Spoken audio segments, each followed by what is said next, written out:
off with the raw egg portion, pour some cold water into the gelatin to soften it up. And because I don't like salmon roe, I'm using carrot juice instead to make fake salmon roe.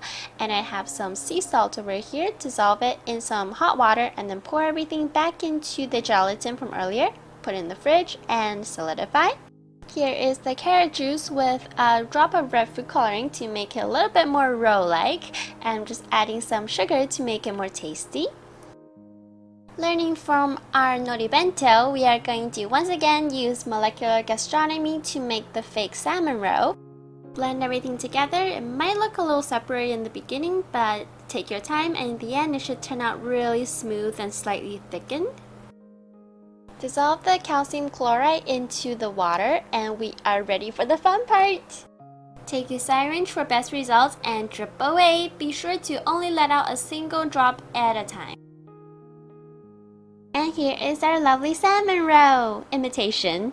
And when you lift it up, it's really soft and squishy. Oh my goodness. Next, for the hard-boiled egg, I couldn't exactly find white asparagus. I could only find these light-colored ones. And I'm cutting off the tip and peeling the skin off so it's almost white.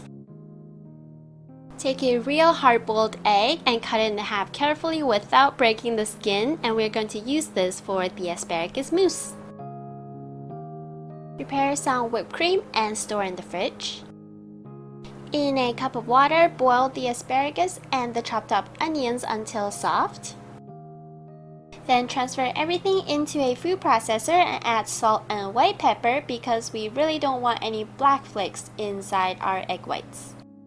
Add a cup of milk to the blender and start blending until smooth.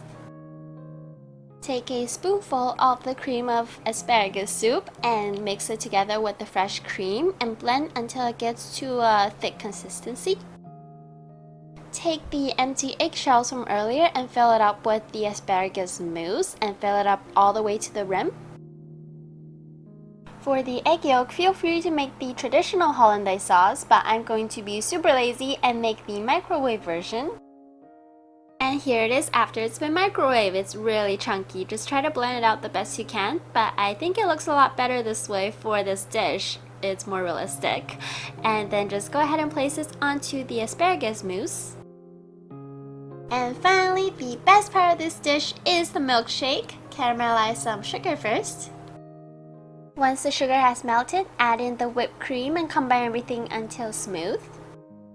Add a tiny bit of salt to enhance the flavor. And finally, stir in the milk. Feel free to skip this step if you have an egg that can be eaten raw, but mine can't, so I'm semi-heating it over simmering water. Pour the egg into the milk mixture and our milkshake is complete! Finally, put it all together and we have the best looking dish ever! Almost too good to eat, but I ate it anyways. In fact, instantly. The milkshake is highly recommended.